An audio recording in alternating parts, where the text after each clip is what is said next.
আমার আলোচনার বিষয়, এই পৃথিবীতে একমাত্র আদর্শ বিশ্ব নবী।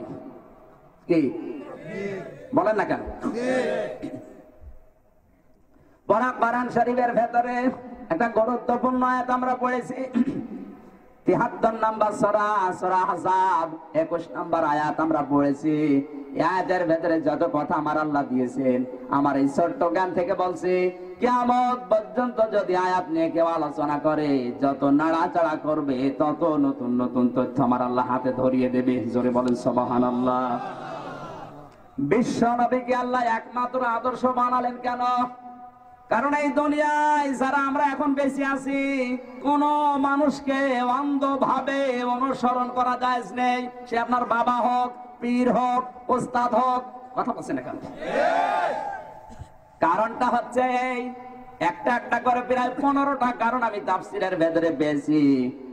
এক নম্বরে কারণ, লাকাদ কানা লাকুম ফি রাসূলিল্লাহি উসওয়াতুন হাসানা। অবশ্যই আমি আল্লাহ তোমাদের জন্য মহত্তম আদর্শ লুকিয়ে রেখেছি আমার রাসূলের জীবনে। উসওয়াতুন হাসানা, এটা শুধু বিশ্ব নবীর জন্য খাস। উসওয়াতুন হাসানা কোন পীর না, উসওয়াতুন হাসানা কোন উস্তাদ না, উসওয়াতুন হাসানা কোন নেতা না, উসওয়াতুন হাসানা পৃথিবীর কোন মানুষ না, একমাত্র বিশ্ব নবী। বলেন কারণ কি? এই কারণটা আবিষ্কার করতে হবে আজকের মাহফিল থেকে। এটা যদি কেউ ব্যর্থ হয়, বুখারী শরীফের ব্যাখ্যা যারা দুনিয়ায় লিখেছেন, হাফেজ ইবনে হাজার আসকালানী রাহমাতুল্লাহ আলাইহি, তার মতো উত্তম ব্যাখ্যা আজও কেউ দিতে পারেনি। যারা হাদিস পড়তে পারে জিজ্ঞাসা করেন ফাতহুল বারী, বুখারী শরীফের ব্যাখ্যা এর চাইতে উত্তম আর একটাও নেই। বুখারীর ব্যাখ্যা করতে গিয়ে দিন শব্দের হাফেজ ইবনে হাজার আসকালানী রাহমাতুল্লাহ আলাইহি 12টা অর্থ দিয়েছেন দিন এই শব্দের। এর 9 নাম্বার অর্থ তিনি দিয়েছেন আদ-দীন আস-সিয়াসা, দিন হচ্ছে রাজনৈতিক নিয়ম নীতি। যার জীবনে নামাজ, রোজা, হজ, যাকাত সবকিছু ওকে ছিল, কিন্তু রাজনৈতিক জীবনে আল্লাহর নবীর দর্শন ছিল না, ওই লোকটা আর যাই হোক জান্নাত পাবে না। কারণ ওকে যদি আল্লাহ জান্নাত দেয়, তাহলে আব্দুল্লাহ বিন উবাইকে জান্নাত দেওয়া লাগবে। এই লোকটার নামাজ, রোজা, হজ, যাকাত সব ওকে ছিল, নবীজির সাথে ইফতারি করেছে, আল্লাহর নবীর সাথে হজ করেছে, তাওয়াফ করেছে, তারাবি পড়েছে, সব ছিল ওকে, কিন্তু ওর আদর্শ ছিল আবু জেহেল। কথা বোঝা যাচ্ছে না? নামাজে আদর্শ ছিল নবীজি, রমজানে আদর্শ ছিল নবীজি, ইফতারে আদর্শ ছিল নবীজি, রাজনৈতিক জীবনে আদর্শ ছিল আবু জেহেল। একটা মাত্র কারণ, এক কারণে যদি আব্দুল্লাহ বিন উবাইকে আল্লাহ জাহান্নামে দেয়, এরকম উবাই এই বাংলাদেশে এখন আছে না নাই? আছে মানে আমরাই। হাসতেছেন, আছে মানে আমরাই। ওর দাড়ির কোন সমস্যা আমি পাইনি, ওর জীবনটা পুরা পড়ে দেখেছি। ওর দাড়ি ছিল রাসূলের তরিকায়, ওর জোব্বা ছিল রাসূলের তরিকায়, ওর চুল ছিল রাসূলের তরিকায়, ওর নামাজ, নবীজির পেছনে 3 জন মানুষ বেশিরভাগ নামাজ পড়তো, তার ভেতরে উবাই একজন।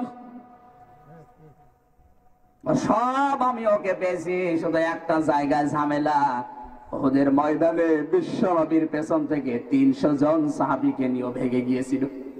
ওই দিন নবীজি শিশুর মতো কেঁদেছিলেন আর বরদোয়া দিয়েছিলেন। আল্লাহ ওই দিন প্রমাণ হয়ে গেছে মুনাফিক।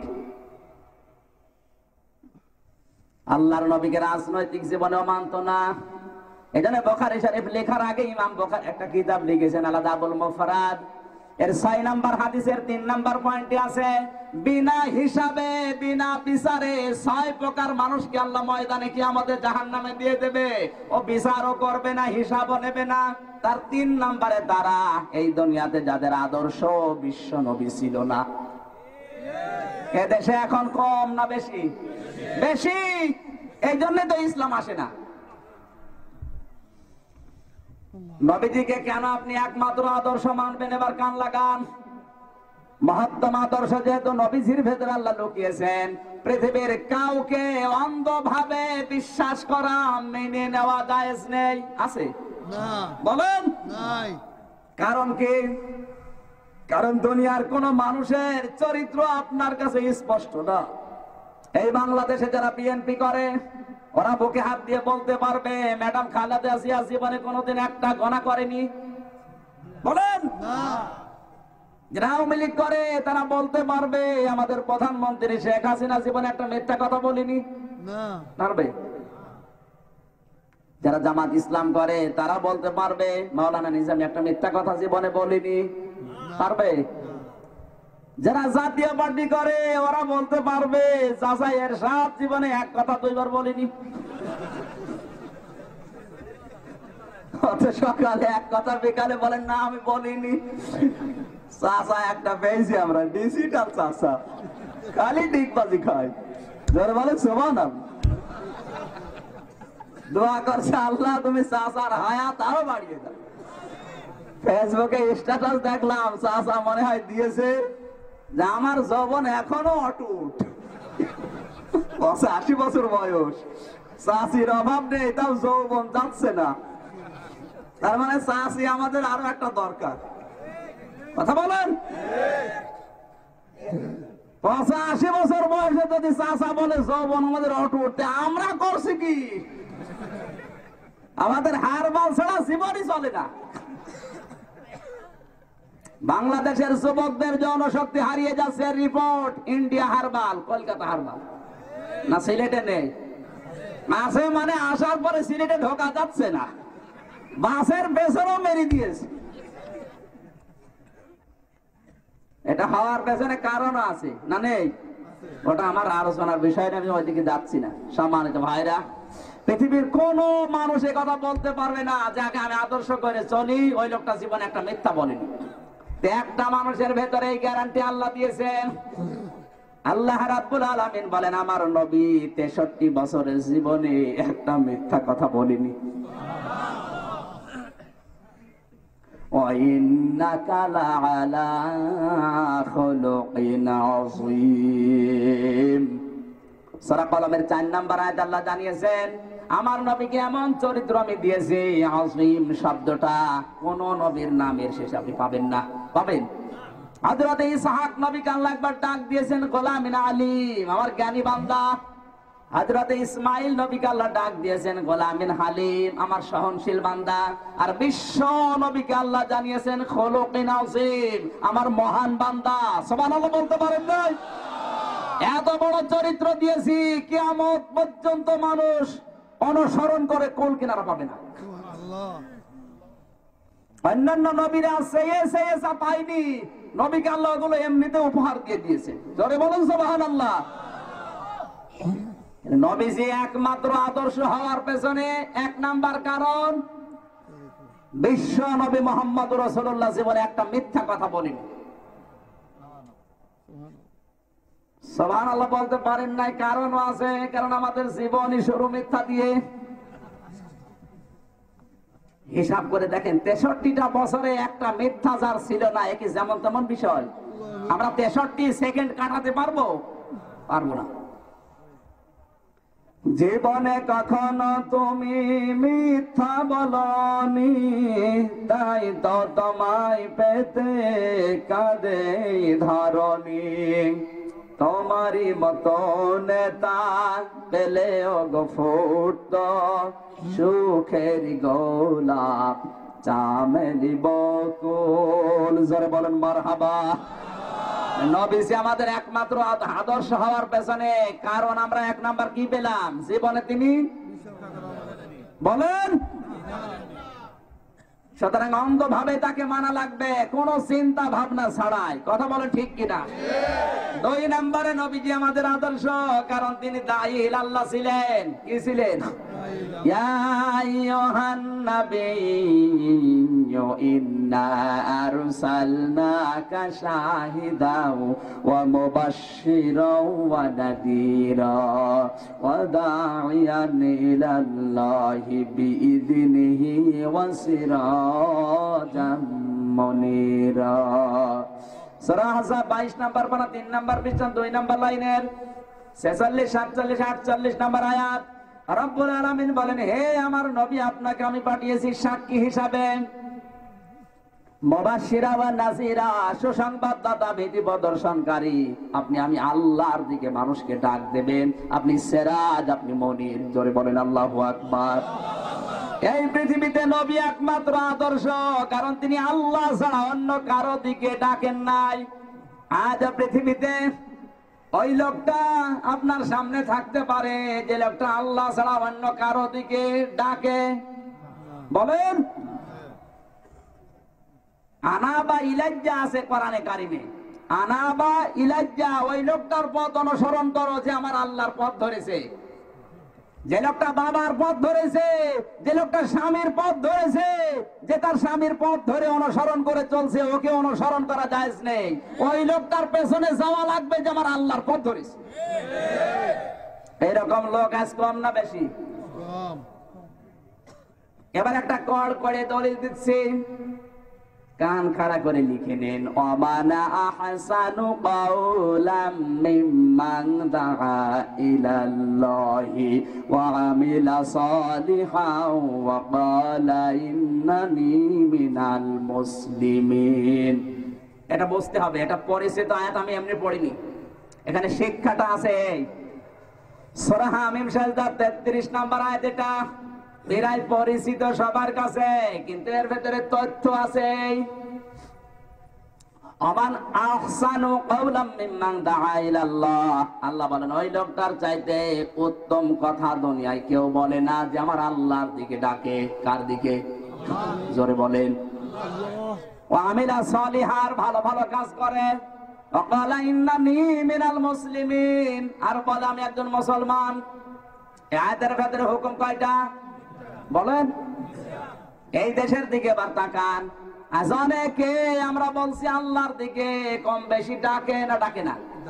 আপনি দেখেন যে যে দল করে করতে পারে, কিন্তু আল্লাহর দিকে কম বেশি ডাকে না ডাকে না? ভালো ভালো কাজও কিছু করে না করে না? কিন্তু ওয়াকালা ইন্নানি মিনাল মুসলিমিন, আমি মুসলমান, এই কথা বলার যোগ্যতা এখন অনেকেরই নেই। কথা বললেন না কেন?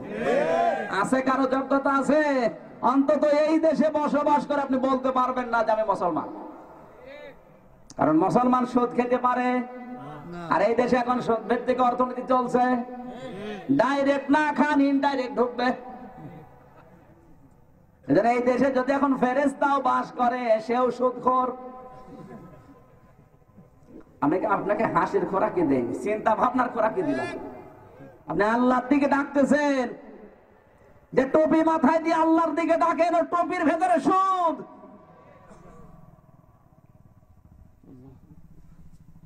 রংপুর থেকে একটা লোক এসে আমার বাড়িতে বলো, হুজুর আমি মাহফিলের ডেট নেব। বললাম ভাই বসেন, চা নাস্তা করেন। বিস্কিট দিয়েছি, বিস্কিট হাতে নিয়ে আবার রেখে দিল। খাচ্ছেন না কেন? হুজুর আমি বেনামাজির হাতে খাই না। কি বলেন আপনি? আমি ছোটকাল থেকে নামাজ পড়ি। হুজুর আপনাকে বলি নাই, এই বিস্কিট যারা বানিয়েছে ওরা হয়তো নামাজ পড়ে না। চিন্তা করলাম আল্লাহ মনে হয় জান্নাত থেকে পালিয়ে এসেছে। এত বড় আল্লাহর ওলি, আর আমি কিছু টের পেলাম না। বললাম দাঁড়ান, এই বিস্কিট কোন বেনামাজি বানিয়েছে এই সন্দেহ করে আপনি খাচ্ছেন না। আপনার শরীরের ভেতরে যে বিশাল পোশাক আশাক, এগুলো কোনো বেনামাজের দোকানে তৈরি হয়েছে? কথা বলেন। এই সেট কাপড় কোন বেনামাজের গার্মেন্টসে তৈরি হয়েছে? এত যদি সফি দাবি করেন, সব খোলেন, জিনিস বের করে যান। আমার উপর রেগে গেছে, হুজুর কি বললেন, কি বলবো, এখনো তো শুরুই করিনি। বিস্কুট বেনামাজি বানিয়েছে এই সন্দেহ করে খাচ্ছেন না, তাহলে জিনিসপত্র খুঁজে বের করে যাবেন। লোকগুলো তো বেনামাজি বানিয়েছে, বেনামাজের গার্মেন্টসে তৈরি হয়েছে। কথা বলেন।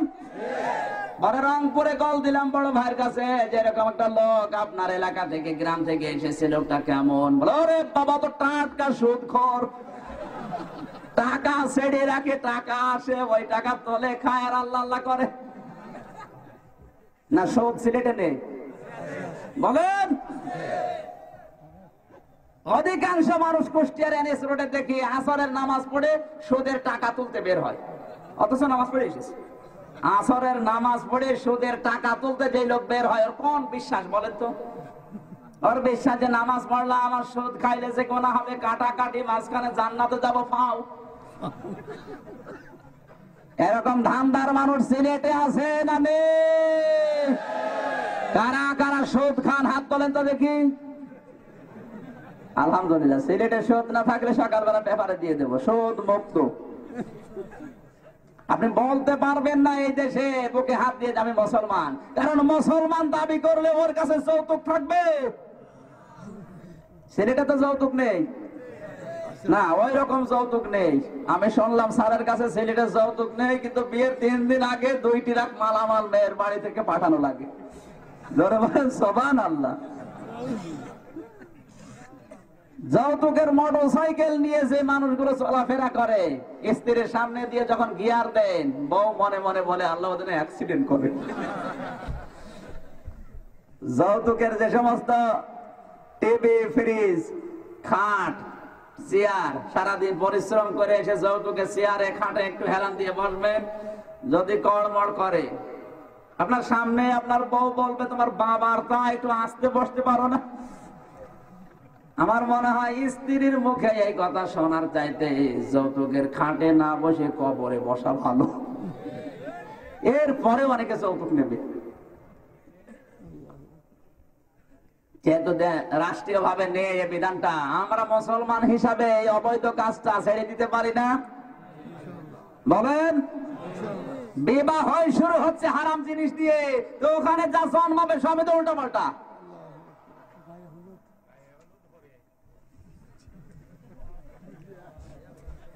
অথচ বিবাহ করার পরে যখন সন্তান জন্ম দেবে তখন কিন্তু আল্লাহর কাছে দোয়া পড়ে নেয়, বিসমিল্লাহি আল্লাহুম্মা জান্নিবনা শাইতান ওয়া জান্নিবিশ শাইতান মা রাযাকতানা।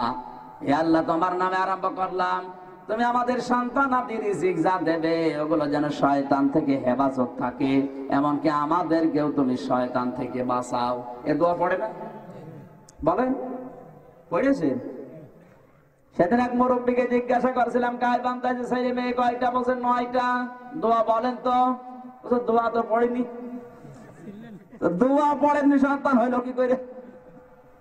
9টা জন্ম দিয়েই ফেলেছে, একটা দোয়াও পড়েনি। কথা বলছেন না কেন?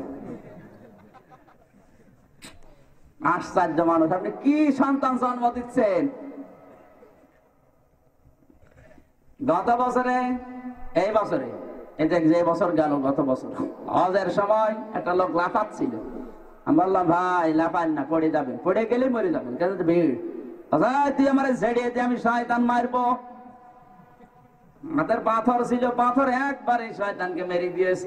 এত রাগ, চেক দিতে পারছে না, পায়ের স্যান্ডেলও নেই। বললাম, স্যান্ডেল কই? বলছে শয়তান মেরে ফেলিস। বাড়ি কোথায়? বলছে নোয়াখালী। চেহারার দিকে তাকিয়ে বোঝা যাচ্ছে শয়তানের দলের মেম্বার। দাঁড়িয়ে নেই, গোপনে নমো নমো। বোঝেন? কানের কাছে মুখ নিয়ে বললাম, মুরব্বী 2.5 লাখ 3 লাখ টাকা খরচ করে সেই নোয়াখালী থেকে এসেছেন শয়তান মারবেন, মাত্র এখানে একটা পাথরের পিলার বানানো, এই শয়তান মারার জন্য আপনি এত ব্যস্ত, অথচ বাংলাদেশে যাওয়ার পরে শয়তানের মিছিলের ব্যানার ধরে আগে আগে থাকেন। আমার বলছে, হুজুর কি বললেন? আমি পরে বলবো। এরকম মিছিল করা মানুষ দেশে আছে না নেই? শয়তানের মিছিল ওইটা যে সমস্ত মিছিলের স্লোগানে আল্লাহু আকবার বলা হয় না। কথা বলেন। নাই দেশে নেই? মিছিলের ব্যানার ধরে আগে আগে স্লোগান দিচ্ছে। মুসলমান হিসাবে আল্লাহু আকবার বলে স্লোগান দিতে পারেন না, আপনি কিসের মুসলমান? কয়েকদিন আগে কুলাঙ্গার মারা গেছে এই বাংলাদেশ থেকে, এদেশ পরিষ্কার হয়েছে। ও মারা যাওয়ার আগে বলেছিল, আল্লাহু আকবার যখন আমার কানে আসে তখন বলি কাক, তুই কাকা কর। চিন্তা ভাবনা করে বলেন কতদূর আঘাত দিয়েছে। আল্লাহু আকবার এটা কি জামাত ইসলামের সরমনার? বলেন কার আল্লাহু আকবার কার? ওর নামে আবার মিলাদ দিয়েছে কুড়িগ্রামে কয়েকদিন আগে, ওর নামে জানাজা হয়েছে। তোর জানাজা পড়ে মিলাদ দিয়ে লাভ কি? ও শয়তান তো এমনিতেও জাহান্নামে যাবে, অমনিতেও জাহান্নামে যাবে। যারা আল্লাহু আকবারের ডাইরেক্ট ইনডাইরেক্ট বিরুদ্ধে কসম করে বলছে ওর কপালে জান্নাত নেই, ও মারা যাওয়ার সঙ্গে সঙ্গে জাহান্নাম। সিলেটে হয়তো নেই, অন্য দেশে আছে। আমার যতটুকু গবেষণায় বাংলাদেশ থেকে অন্তত যারা হজে যায়, যে শব্দটা বলা লাগে সর্বপ্রথম আল্লাহু আকবার, এই শব্দটা যদি এসে মেনে নেয়, এই দেশে আল্লাহ ছাড়ার কারো বিধান চলা সম্ভব না। কারণ যারা আছে সবগুলোই হাজি। কথা বলছে না কেন? আল্লাহ আমাদেরকে জাতির সমঝ দান করুন, জোরে বলেন আমিন। তাহলে আল্লাহর দিকে ডেকেছে,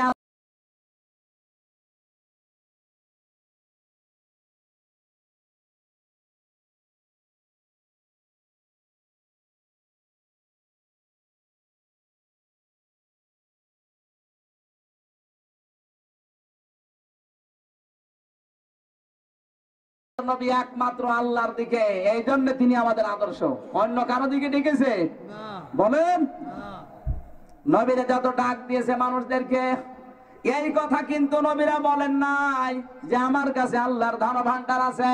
কুল্লা আকুলু লাকুম ইনদি খাযাইনুল্লাহি ওয়ালা আ'লামুল গায়বা ওয়ালা আকুলু লাকুম ইন্নী মালাক ইন আত্তাবিউ ইল্লা মা ইউহা ইলাইয়া কুল হাল ইয়াস্তাউিল আ'মা ওয়াল বাসীর আফালা তাতাফাক্কারুন। চিৎকার করে বলেন আল্লাহু আকবার।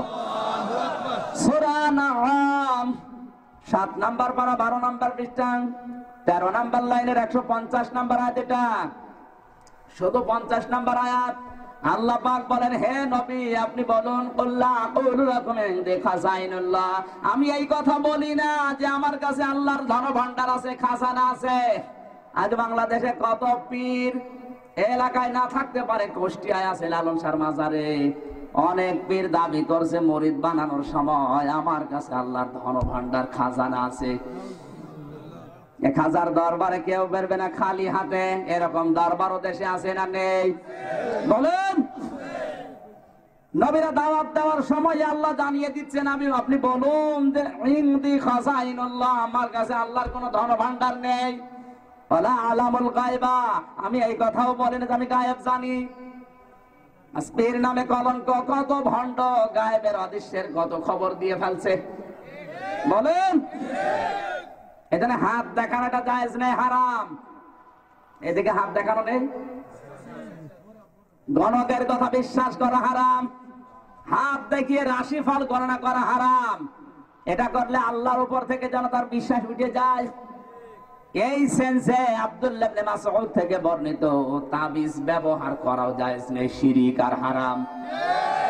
তাবিজ এই দেশে আছে না নেই?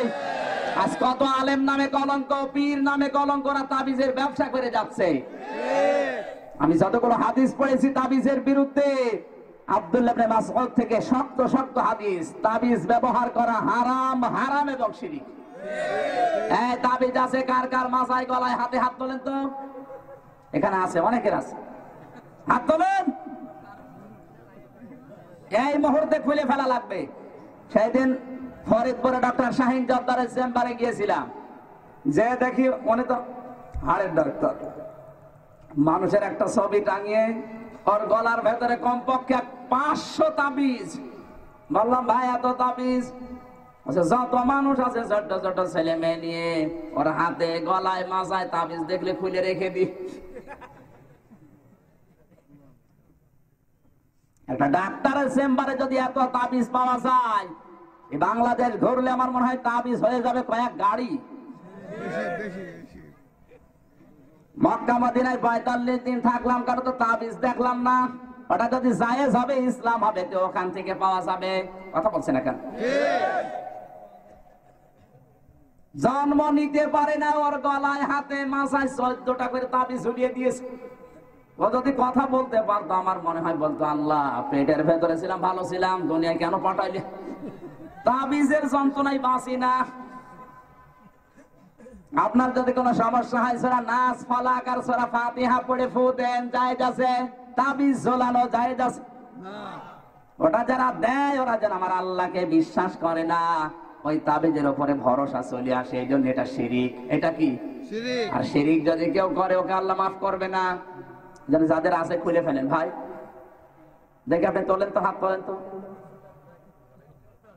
এখানে আছে অনেকের গলায় মাথায় দেখা যাচ্ছে, তোলেন। হ্যাঁ, আমার গলা ঢেকতেছে।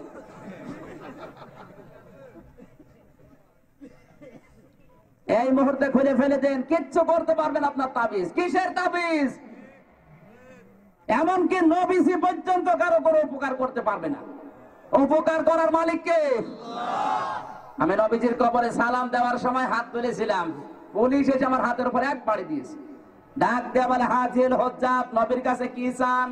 কি দিতে পারবে নবী আপনাকে?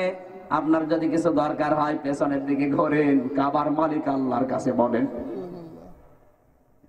চিন্তা করেন, মাথা ঠান্ডা করে, যে নবীকে সালাম দেওয়ার জন্য তামাম দুনিয়ার মানুষ পাগল, সেই নবীর কাছে আমি কিছু চাইনি, শুধু হাত তুলে দোয়া করছিলাম,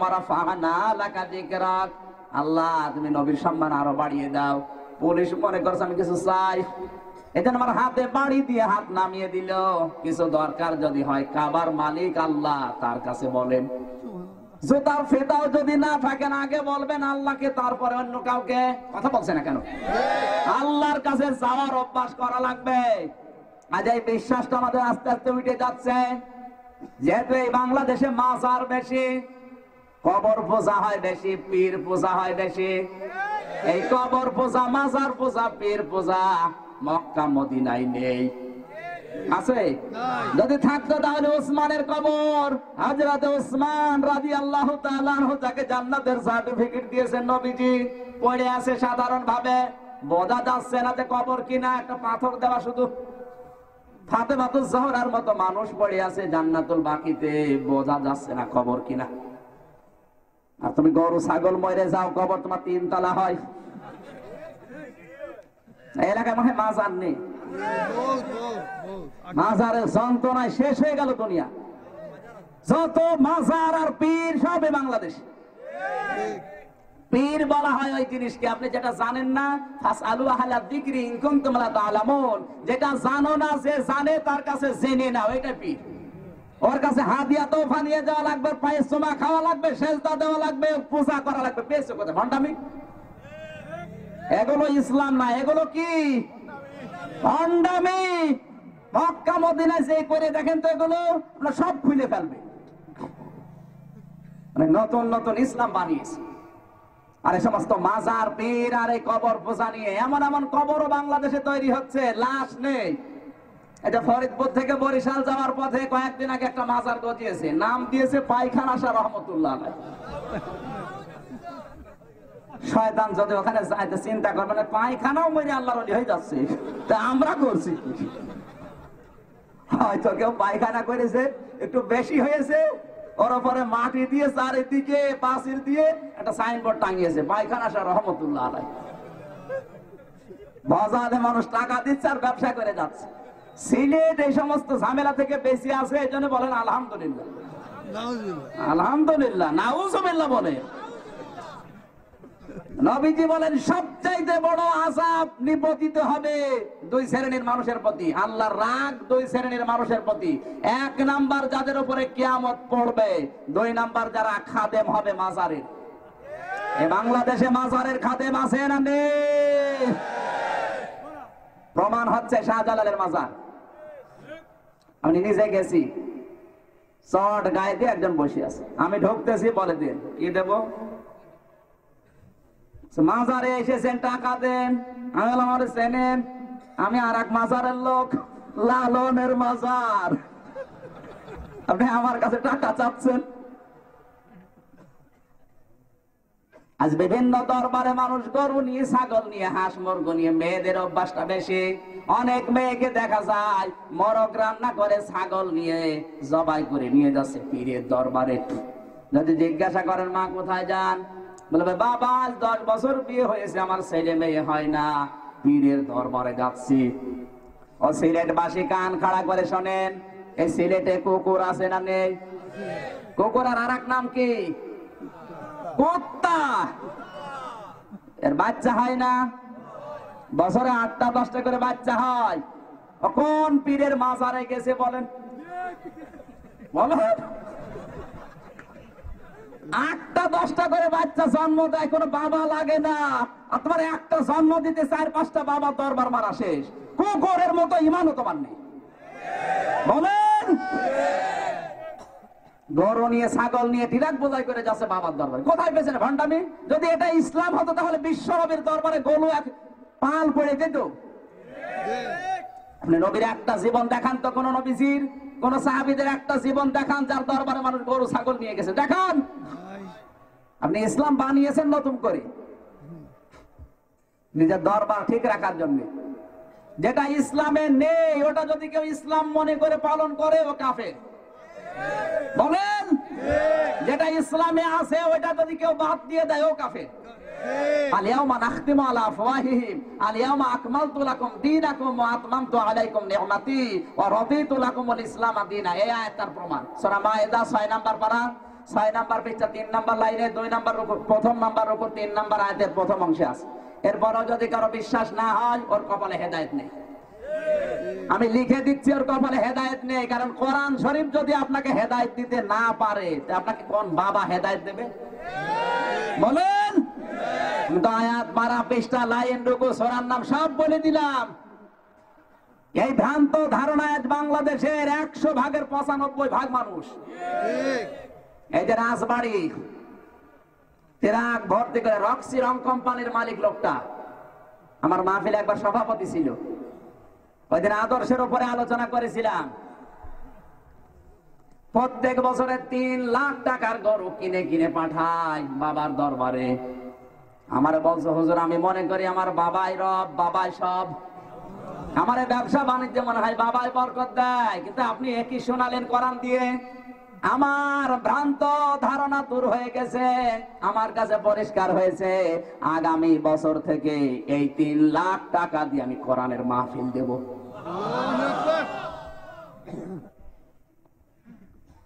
ওই লোকটা অনার্স মাস্টার্স করেছে ঢাকা বিশ্ববিদ্যালয় থেকে, জ্ঞানী কম না, কিন্তু ওইটা বোঝানো হয়েছিল যে বাবার দরবারে গরু দাও, বাবাই তোমার রক্সি রং কোম্পানিতে বরকত দিয়ে দেবে।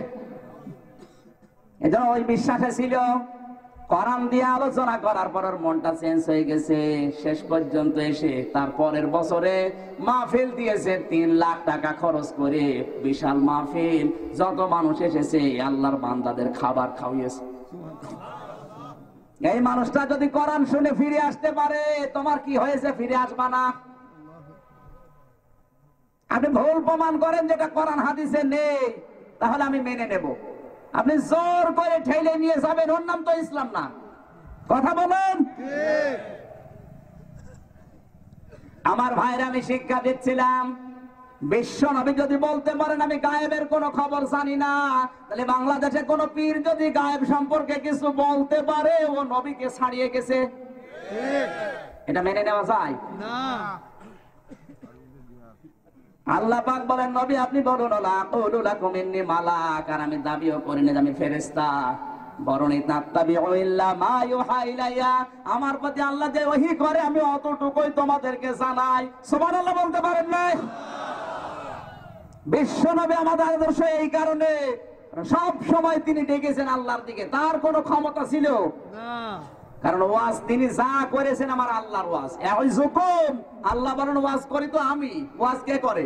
আল্লাহ। ওয়াজ কি আমির হামজা করে? বলেন, আমির হামজার বাবার ক্ষমতা আছে রাত 12টা পর্যন্ত মানুষ ধরে রাখা? ওয়াজ করেন কে? আল্লাহ সুবহানাহু ওয়া তাআলা। আমি তো শুধু অ্যাডভার্টাইজ করছি। নাই তো রাজনৈতিক মঞ্চে যারা বক্তব্য দেয় তাকান, 2 মিনিট 3 মিনিট হলে জনগণ খেপে যায়। আর কোরআন শুনতে মানুষ রাত 12টা 1টা পর্যন্ত নড়াচড়াও করে না, অবশ্যই এটা আল্লাহর রহমত। সুতরাং কোরআনের মাহফিলে যারা বাধা দেয়, তাফসীর মাহফিলে যারা বাধা দেয়, ওরা আমির হামজা বিরোধী না, ওরা সরাসরি আল্লাহ বিরোধী।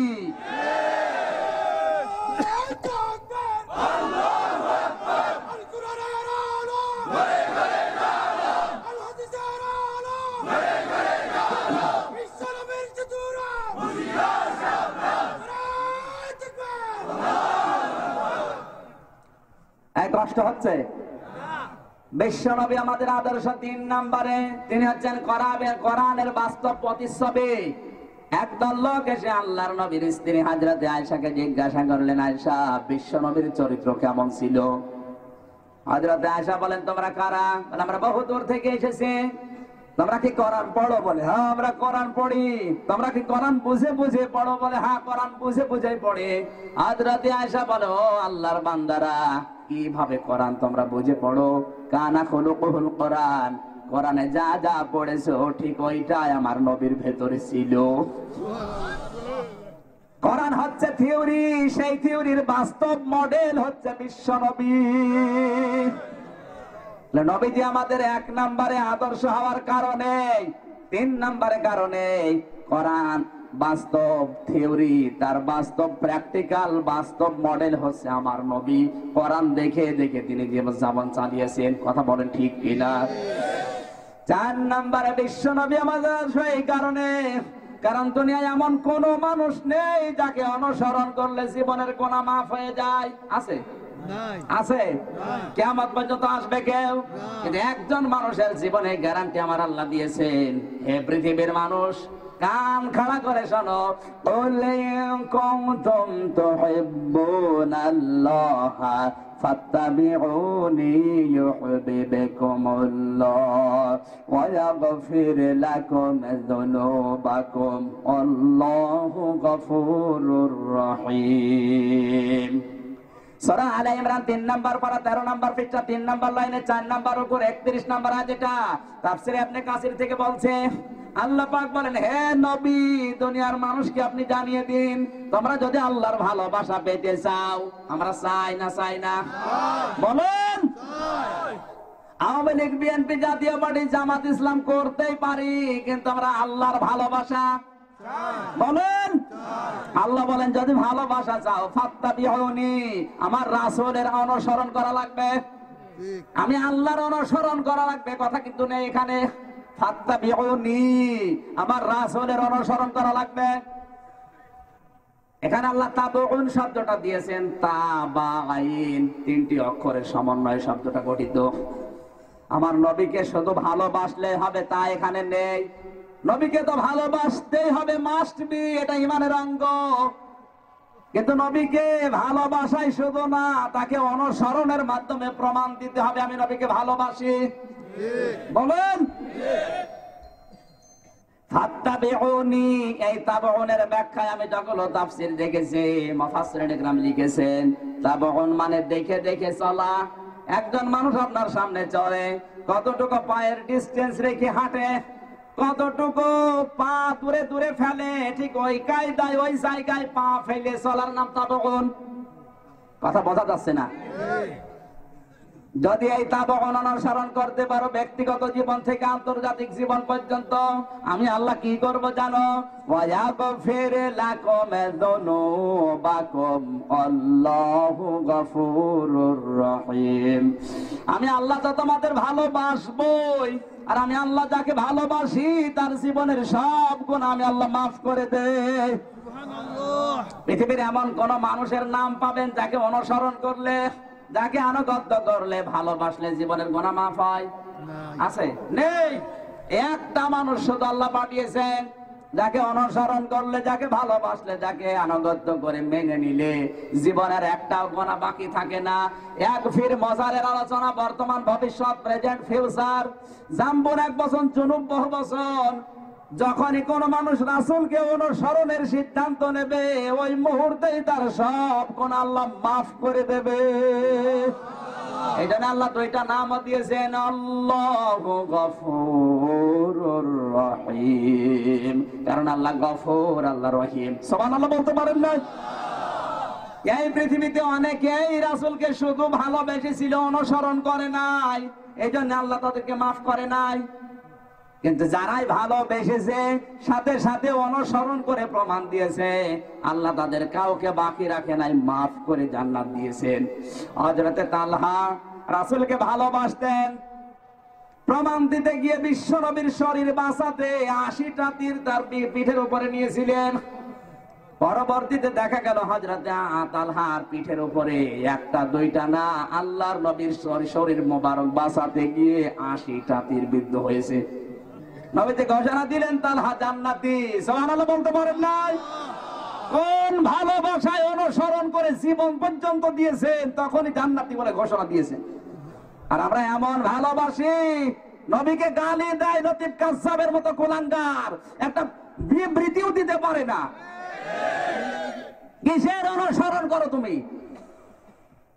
14 হাত দাঁড়িয়ে অনুসরণ করছে, নবীকে গালি দেয় লতিফ কাজ্জাব, একটা বিবৃতি দেওয়া যায় না? কাবা শরীফ ভাঙার জন্য এসেছিল মাহমুদ নামে এক হাতি, আপনি শোনেন নাই? আব্রাহাকে পিটাতে পিটাতে রক্ত বের করেছে, শরীর দিয়ে রক্ত ঝরছে, এরপরও হাতিটা সামনে যায় না, কারণ হাতি জানে যে ঘর কার। একটা বন্য প্রাণী, বন্য পশু হাতি আল্লাহর ঘরের মর্যাদা জানে, আর এই বাংলাদেশে যেটা জাতীয় পশু আল্লাহর ঘরের মর্যাদা জানে না। ভাগ্য ভালো যে জেলখানায় ছিল, বাইরে থাকলে জনগণ পশম পেত না। কথা বলছে না? ভালোবাসা দেখাচ্ছে, রবিউল আউয়াল মাস আসে শুধু মিলাদ পড়ে কিয়াম করে জিলাপি খিচুড়ি খেয়ে গপাস আছে, নবীকে গালি দেয়। তালহার মতো ভালোবাসা তো দেখি, পিঠের উপরে 80টা তীর নিয়েছে, তাও নবীর শরীরে কিছু লাগতে দেয়নি। এর নাম ভালোবাসা, এর নাম অনুসরণ। আর যারা শুধু ভালোবেসেছে অনুসরণ করে নাই, তাদের দিকে তাকান, আল্লাহ মাফও করে নাই, জান্নাতেও দেয় নাই। এরকম 99টা উদাহরণ আছে আমার কিতাবে, আমি এই জায়গায় সব নোট করে নিয়ে এসেছি, শিক্ষার জন্য বলছি। কি কষ্ট হলে শেষ করে দেব? কষ্ট হচ্ছে? 12টা পার হয়ে গেছে তো, হ্যাঁ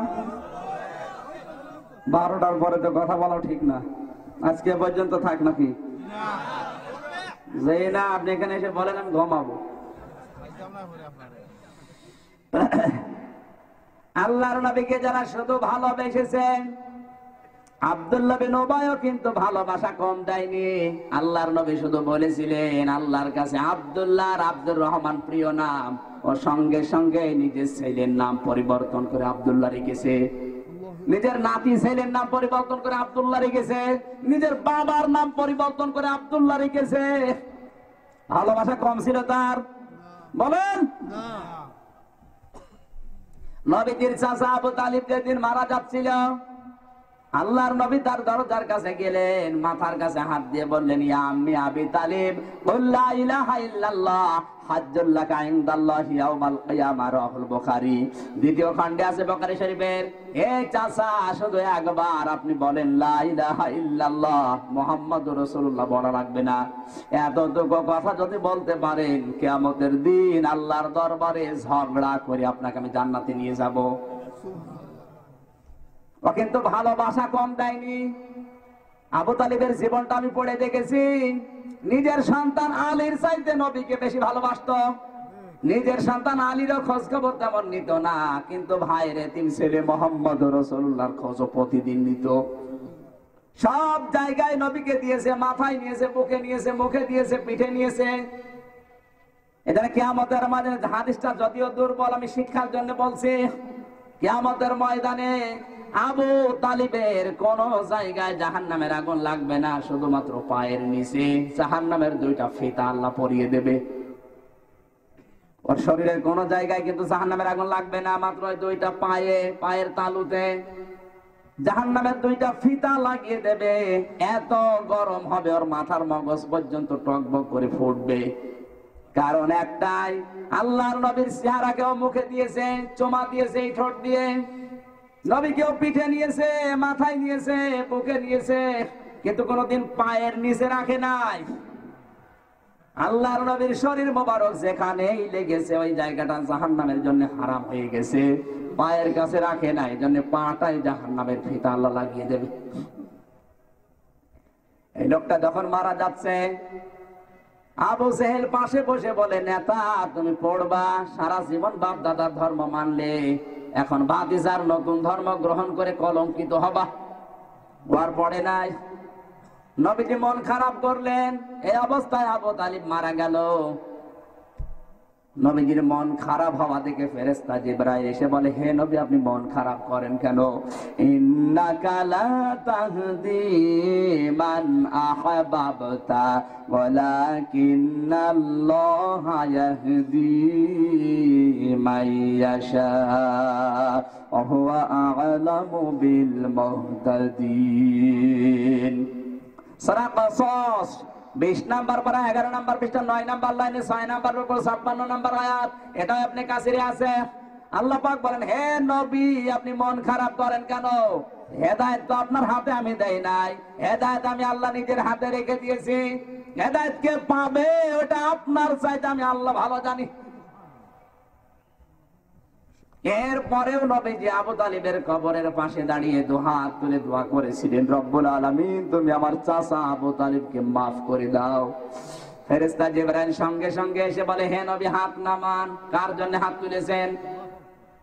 এই লোকটা আপনার চাচা, আল্লাহ জানে। এই যে সারা জীবন আপনাকে মহব্বত দিয়েছে, ভালোবাসা দিয়েছে, আল্লাহ জানে। কিন্তু লোকটা তো মুশরিক।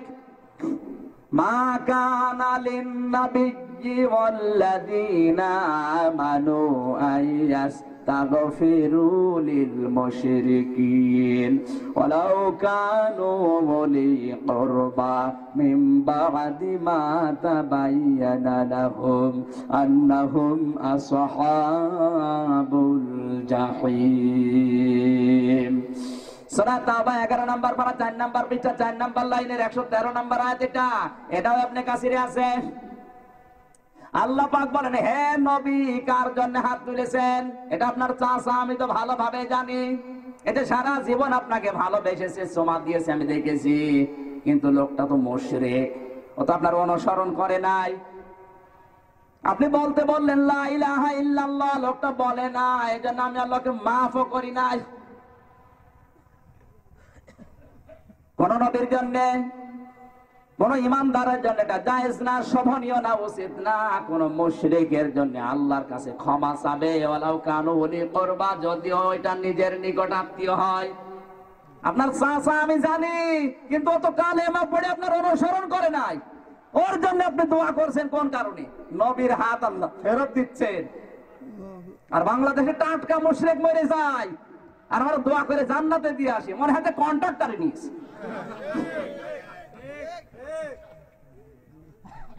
এদেশের অনেক হুজুর আজ কন্ট্রাক্টর হয়ে বসে আছে, মনে হচ্ছে জান্নাতে দিয়ে আসবে, জান্নাত ওর বাবার। নবীর দোয়া আল্লাহ ফেরত দিচ্ছে, চাচা মুশরিক। আর যাদের এই বিশ্বাস নিয়েই মারা যায় যে ক্ষমতার উৎস জনগণ, ও তো টাটকা মুশরিক। আরো নিচে নামা লাগবে? এর জন্য 10টা গরু কেন, 1000 গরু জবাই করলেও আল্লাহকে জান্নাত দেবে না, কারণ তো মুশরিক। কথা বলেন। নবীকে অনুসরণ করা লাগবে, উসওয়াতুন হাসানা হিসাবে মেনে নেওয়া লাগবে। 3 নাম্বার কারণে, কারণ বিশ্ব নবীকে অনুসরণ করলে জীবনের গুনাহ থাকে না, সব মাফ হয়ে যায়। আরো আসতে বলেন। এরকম প্রায় 15টা পয়েন্ট আমি লিখেছি। বিশ্ব নবীকে একমাত্র আদর্শ পাওয়ার কারণে আল্লাহর নবীর সাথে কেউ যদি বিয়াদবি করে, আল্লাহ তাকে আর মাফ করে না। আল্লাহর নবীর আপন চাচা আবু লাহাব বিয়াদবি করেছিল, মাফ পায় নাই, পেয়েছে? বলেন। কোরআনে কারীম জানিয়েছে, তাব্বাত ইয়াদা আবি লাহাবি ওয়া তাব। কান লাগান এখানে। নবীজি যখন ডাক দিয়েছিলেন, এই আবু লাহাব ডাক দিয়ে বলে, মুহাম্মদ, আমাদেরকে এই জায়গায় একত্রিত করলে কেন? নবীজি বলেন, বিস্তারিত হাদিসের ভেতরে পাবেন। শেষ পর্যন্ত নবীজি কালেমার দাওয়াতটা যখন দিলেন, আবু লাহাব বলে, তাব্বা লাকা লিহাজা জামাতানা, হে মুহাম্মদ, এই কারণে আমাদেরকে একত্রিত করেছো। একটা পাথর ডান হাত দিয়ে তুলে নবীজির দিকে নিক্ষেপ করেছে। হাদিসের ভেতরে পড়েছে। এই সূরা লাহাবের তাফসিরে আছে, তাফসিরে মুনির। ও পাথরটা কিন্তু নবীজির দিকে শুধু নিক্ষেপ করেছে, বিশ্ব নবীর শরীরেও লাগে নাই, সামনাসামনি পড়েছে। এতটুকু ছিল। কান লাগান, এখানে শিক্ষা হচ্ছে, ও এক হাত দিয়ে পাথর মেরেছিল। কয় হাত দিয়ে? বলেন। পাথরটা নবীজির শরীরে লাগেও নাই, এরপরেও আল্লাহ তাব্বাত ইয়াদান নে, এই শব্দটা ছিল ইয়াদান নে, দেহ বচনের কারণে ওটা পড়ে গেছে। তাব্বাত ইয়াদা, আল্লাহ বলেন ধ্বংস হয়ে যাক, নিপাত যাক আবু জেহেলের 2 হাত। ও তো 2 হাত দিয়ে পাথর মারে নাই, মেরেছে কয় হাত দিয়ে? তো 2 হাত ধ্বংস হবে কেন? আল্লাহ কি অবিচারক? বলেন, যে যতটুকু অন্যায় করে তাকে অতটুকু শাস্তি দেওয়া দরকার, কিন্তু ও 1 হাত দিয়ে পাথর মেরেছে, ওর 2 হাত আল্লাহ ধ্বংস করে দিয়েছে কোন কারণে? শুধু এতটুকু আল্লাহ দেয়নি, ওয়া তাব, এবং সে নিজেও ধ্বংস হয়ে যাক। মাগনা আনহু মালুহু ওয়া মা কাসাব, তার সম্পদ আদি, টাকা পয়সা, সন্তান আদি কোনো উপকারে আসবে না। এতগুলো কথা আল্লাহ নিজে বলতেছেন একটাই মাত্র কারণ, কারণ এই হাত দিয়ে যখন পাথর মেরেছে, এই হাত একটু নড়াচড়া করেছে। কথা বোঝা যাচ্ছে না? আপনি এই হাত দিয়ে পাথর মারবেন, এই হাত বসে থাকবে, একটু নড়াচড়া করলেও করবে। আল্লাহ এতটুকু সহ্য করে নাই। আজ যারা ইসলামের বিপক্ষে, নবীজির বিপক্ষে অবস্থান নিচ্ছেন, কেউ কথা দিয়ে, কেউ বক্তব্য দিয়ে, কেউ ক্ষমতা দিয়ে, আর কেউ কেউ পেছন দিক থেকে টাকা পয়সা দিয়ে। আবু লাহাবের মতো আপনার এই হাত শুধু না, এই হাত এমনকি টাকা পয়সা, অর্থ সম্পদ, মাগনান হুমালুহু, কিচ্ছু থাকবে না, সব ধ্বংস হয়ে যাবে। এবার যদি আমি আরো নিচে নামি, বলবেন হুজুর যাচ্ছেন কোন দিকে? আর নিচে নামলাম না। এখন 15টা পয়েন্ট আছে এখানে। নবী একমাত্র আদর্শ, উসওয়াতুন হাসানা, এই কারণে। এখন কাদের জন্য এটা হবে? দুনিয়ায় সবার জন্য নবীজি উসওয়াতুন হাসানা না, একমাত্র আদর্শ সবার জন্য না। আল্লাহ বলেন আমি 3টি বর্ণনা দিলাম, এই 3টা গুণ যাদের ভেতরে আছে তাদের জন্য আমার নবী হবে আদর্শ। আর নবী যার আদর্শ, ও মরণের পরে বিনা হিসাবে জান্নাতি। গুণ কয়টা? এবার মিলান তো কার ভেতরে আছে? আল্লাহ রাব্বুল আলামিন বলছেন, মান কানা ইয়ারজুল্লাহা ওয়াল ইয়াউমাল আখিরা ওয়া যাকারাল্লাহা কাসীরা। 1 নম্বরে যাদের জীবনের সব কাজ আমি আল্লাহর জন্য করবে। কার জন্য? আল্লাহর জন্য। আপনি যদি কাউকে ফাঁসি দিতে চান, ওটা দেখতে হবে আল্লাহর আইনে পড়ে কিনা। রাগ আছে, রাজনৈতিক হিংসা আছে, এই কারণে যদি কারো জীবন নষ্ট করেন, ওয়ালা ইয়াজরিমান্নাকুম শানানু কওমিন আলা আল্লা তা'দিলু। সূরা মায়েদা 6 নম্বর পারা 8 নম্বর পৃষ্ঠা 13 নম্বর লাইনের 3 নম্বর উপর 8 নম্বর আয়াতের মাঝের অংশে আছে।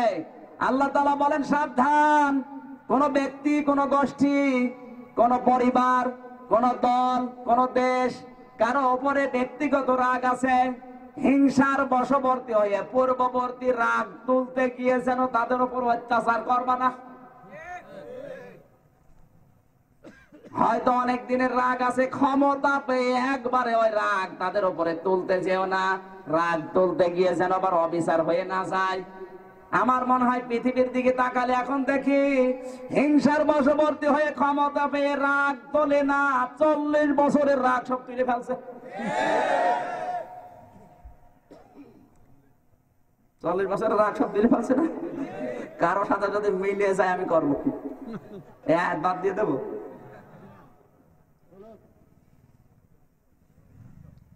আল্লাহ বলেন, সাবধান, আলা ইয়াজরিমান্নাকুম শানানু কওমিন, রাগ তুলতে গিয়ে যেন অবিচার হয়ে না যায়। এজন্য যা করবা আগে দেখবা এই কাজ আমার আল্লাহ রাজি আছে কিনা। ওয়াল ইয়াউমাল আখিরা, কিয়ামতের দৃঢ় বিশ্বাস লাগবে হযরত ওমরের মতো। 3 নাম্বার, যাকারাল্লাহা কাসীরা, আর সবচাইতে বেশি আলোচনা হবে তার কাছে আমি আল্লাহ। আজ বাংলাদেশে আল্লাহর আলোচনা বেশি হয় না অন্য জিনিসের আলোচনা বেশি হয়? অন্য জিনিসের আলোচনা যদি আপনার কাছে বেশি হয়, বুঝবেন নবী আপনার আদর্শ এখনো হয়নি। আর নবী যদি আদর্শ না হয়, বিনা হিসাবে, বিনা বিচারে জাহান্নামী। আর ফতোয়া লাগবে? লাগবে। এদের পরবর্তীতে আল্লাহ জানিয়েছেন, হাজারো দল পৃথিবীর ময়দানে থাকবে, 73টা কাতার হবে, একটা কাতার জান্নাতে যাবে। ওই একটা দলের লোক কারা? ওয়ালাম্মারাল মুমিনুনাল আহজাব, قالوا هذا ما وعدنا الله ورسوله وصدق الله ورسوله وما زادهم إلا إيمانا وتسليما। মুমিনদের একটা দল যখন আল্লাহর কালেমার পতাকা নিয়ে এগিয়ে যাবে, যেই কালেমার পতাকাকে বাধা দেওয়ার জন্য, প্রতিরোধ করার জন্য আর একটা দলকে দেখতে পাবে।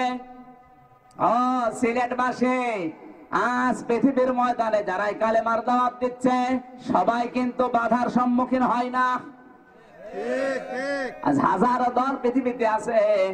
আল্লাহ পাক নিজে বলেন আলাম্মা রাআল মুমিনুনা আল আহজাব, মুমিনদের দল যখন একটা কালেমার পতাকা নিয়ে এগিয়ে যাবে, এদেরকে প্রতিহত করার জন্য, বাধা দেওয়ার জন্য যখন আর একটা দলকে দেখতে পাবে, আমি আল্লাহ বলছি তখন বুঝবে ওইটাই সঠিক দল।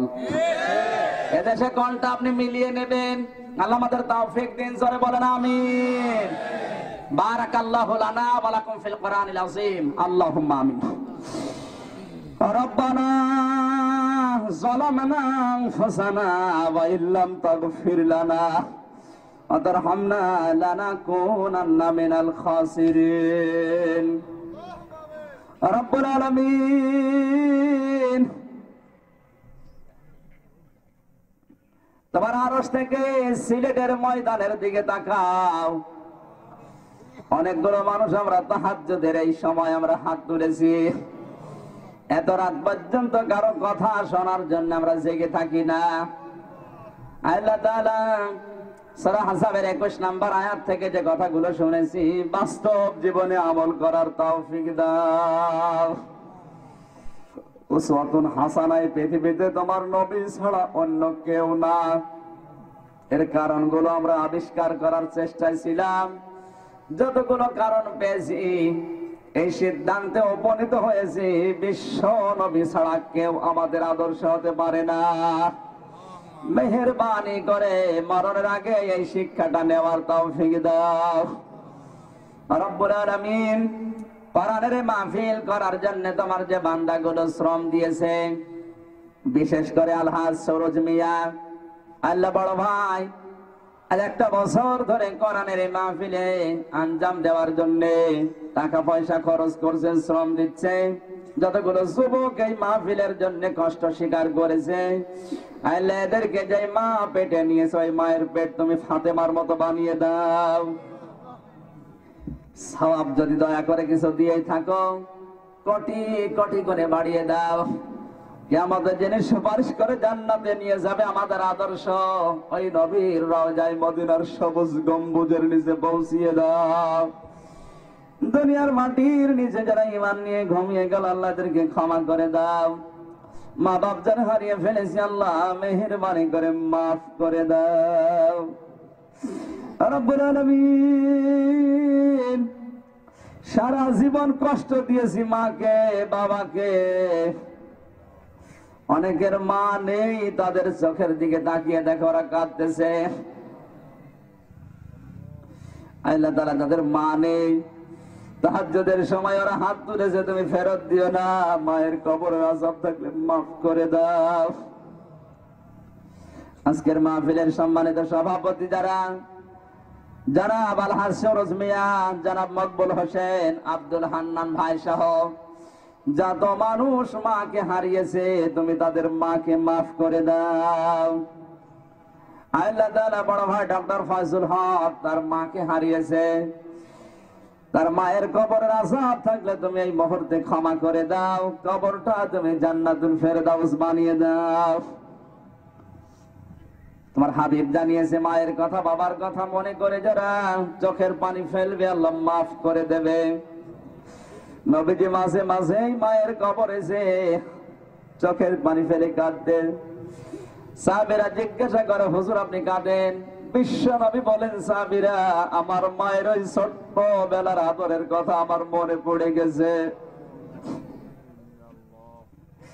তুমি তাকিয়ে দেখো, এই গভীর রজনীতে মায়ের কথা কাদের মনে পড়েছে। মা বাবার কথা স্মরণ করে যারা মন ভার করে আছে, মাথা নিচু করেন, চক্ষু বন্ধ করেন, মন থেকে দোয়া করেন, রব্বির হামহুমা কামা রব্বায়ানি সগীরা। পর্দার আলে মা বোনেরা বসে আছে, এদেরকে খাদিজার মতো, আয়েশার মতো বানিয়ে দাও।